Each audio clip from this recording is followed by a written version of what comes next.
शिवानी रूबरू बिहार में आपका स्वागत है। चलिए बढ़ते हैं शाम तक की बड़ी खबरों के साथ। उससे पहले एक नजर अभी तक की टॉप 3 खबरों पर।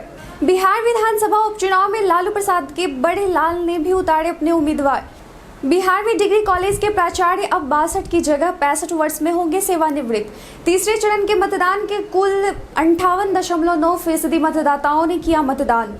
चलिए बढ़ते हैं अब खबरों की ओर विस्तार से। बिहार की मुख्य विपक्षी पार्टी राष्ट्रीय जनता दल में विवाद कम होता नहीं दिख रहा है। आरजेडी को विधानसभा उपचुनाव में विरोधियों के साथ ही अपने सहयोगी और घर के भीतर से ही चुनौती मिल रही है। राजद के स्टार प्रचारकों की लिस्ट से तेज प्रताप यादव के बाहर होने के बाद उनके संगठन छात्र जनशक्ति परिषद ने तारापुर उपचुनाव में संजय कुमार को अपना उम्मीदवार बनाया है। बता दें कि तारापुर सीट पर आरजेडी के उम्मीदवार के खिलाफ कांग्रेस ने भी अपना उम्मीदवार खड़ा किया है, जो सीधे तौर पर आरजेडी के लिए चुनौती है। हाईकोर्ट ने डिग्री कॉलेज के प्राचार्य को बड़ी राहत दी है। हाईकोर्ट ने बीते दिन एक महत्वपूर्ण फैसला सुनाते हुए कहा कि डिग्री कॉलेज के प्राचार्य शिक्षक की श्रेणी में आते हैं, न कि शिक्षकेतर की श्रेणी में। सरकार ने डिग्री कॉलेज के अंगीभूत और संबद्धता प्राप्त उन प्राचार्य को जो 2017 में 62 वर्ष की उम्र पूरा किए थे, उन्हें सेवानिवृत्त करा दिया और वह गैर कानूनी था। इन कॉलेजों के प्राचार्यों को 65 वर्ष की उम्र में सेवानिवृत्त कराया जाना चाहिए था।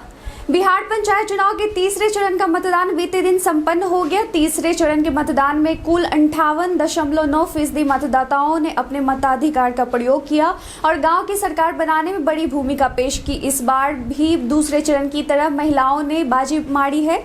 तीसरे चरण में 60.19% महिलाओं और 56.19% पुरुषों ने मतदान किया है। अगर बात करें सबसे ज्यादा मतदान की, तो गया शहर में सबसे अधिक 65.42% लोगों ने अपने मताधिकार का इस्तेमाल किया। वहीं सबसे कम 49% वोटिंग बक्सर में हुई है। बीते दिन लोक जनशक्ति पार्टी के अध्यक्ष रहे स्वर्गीय रामविलास पासवान की पहली पुण्यतिथि पर श्रद्धांजलि समारोह का आयोजन पटना से लेकर दिल्ली तक किया गया। चिराग पासवान द्वारा दिल्ली के जनपथ स्थित आवास में रामविलास पासवान की पुण्यतिथि पर आयोजित कार्यक्रम में राहुल गांधी समेत लालू प्रसाद यादव, राबड़ी देवी भी पहुंची।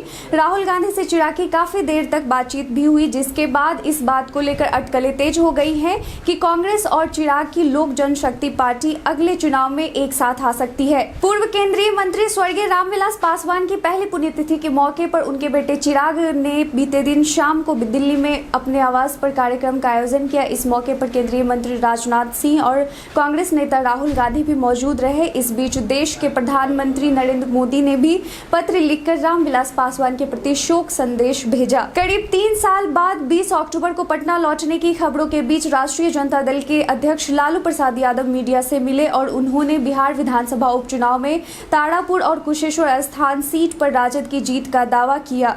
पटना जिले में डेंगू मरीजों के मिलने का सिलसिला जारी है। रोजाना 2 या 3 मरीज जिले में पाए जा रहे हैं। हालांकि पिछले साल की तुलना में इस वर्ष डेंगू के मरीजों की संख्या कम पाई जा रही है।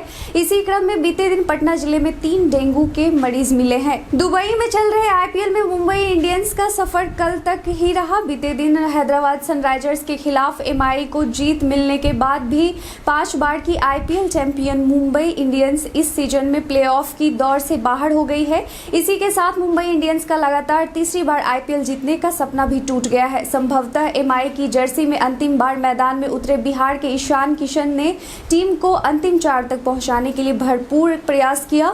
मौजूदा आईपीएल सीजन में उन्होंने सबसे तेज अर्धशतक बनाने का रिकॉर्ड अपने नाम किया। उन्होंने सिर्फ 16 गेंद में अपने 50 रन पूरे किए। अपनी पूरी पारी में उन्होंने 32 गेंद में 82 रन बनाए। कांग्रेस प्रवक्ता का मोदी सरकार पर बड़ा हमला। दरअसल कांग्रेस पार्टी के राष्ट्रीय प्रवक्ता अभय दुबे ने कहा है कि देश भीषण संक्रमण काल से गुजर रहा है। देश के किसानों को कुचला जा रहा है। युवा बेरोजगारी का दंश झेल रहे हैं। अपराध चरम पर है। हर तरफ अराजकता का माहौल है। मोदी सरकार ने बहुराष्ट्रीय कंपनियों की रिश्वत लेकर छोटे उद्योग धंधों को चौपट कर दिया है। देश को विदेशी ई कंपनियों के हवाले कर दिया है। 70 साल में बनाई देश की लाखों करोड़ों की संपत्ति को औने पौने दाम में बेच दिया है। इस रिश्वत घोटाले की जांच सुप्रीम कोर्ट के सिटिंग जज से कराई जानी चाहिए, ताकि जनता के सामने मोदी सरकार का सच सामने आए। बिहार में कोरोना टीकाकरण अभियान को गति देने के लिए आज एक बार फिर अभियान चलाया गया और अब 11 अक्टूबर को इसके बाद विशेष कोरोना टीकाकरण अभियान चलाया जाएगा। इसके लिए स्वास्थ्य विभाग ने सभी 38 जिलों को 2 तिथियों में सुविधानुसार विशेष टीकाकरण अभियान चलाने का निर्देश दिया है। यह अभियान कोरोना टीकाकरण अभियान से अलग होगा। इसमें महाअभियान की तर्ज पर ही अलग अलग जिलों में विशेष अभियान संचालित किया जाएगा। कोरोना टीकाकरण महाअभियान पूरे राज्य में एक साथ संचालित किया जाता है। विभाग ने दुर्गा पूजा के बीच में ही कोरोना टीकाकरण अभियान को तेज करने के लिए यह निर्णय लिया है ताकि अधिक से अधिक लोगों को टीका उपलब्ध कराया जा सके। कल हमारे द्वारा पूछे गए सवाल का आप लोगों में से कई लोगों ने अपना जवाब हमें कमेंट सेक्शन में लिख कर दिया था। जिन्होंने हमारे पूछे गए सवालों का जवाब दिया था उनके नाम हैं रजनीश कुमार, ओमकार सिंह, मनोज कुमार, अनिशा अमित, गौतम मांझी, नूरुद्दीन खान, हसनैन आलम, लक्ष्मण कुमार, फूलचंद रॉय और विक्रम बिहारी। आपने वक्त निकालकर हमारे सवालों का जवाब दिया, इसके लिए आप लोगों का बहुत बहुत धन्यवाद। इसके साथ ही चलते हैं आज के सवाल की ओर। आपके अनुसार राजद और एनडीए में कौन सी पार्टी बिहार विधानसभा चुनाव में अपनी जीत दर्ज कर सकती है? अपना जवाब हमें कमेंट सेक्शन में लिखकर जरूर बताएं। आज के लिए बस इतना ही। बिहार की सबसे बड़ी खबरों के साथ जुड़े रहने के लिए देखते रहे रूबरू बिहार। धन्यवाद।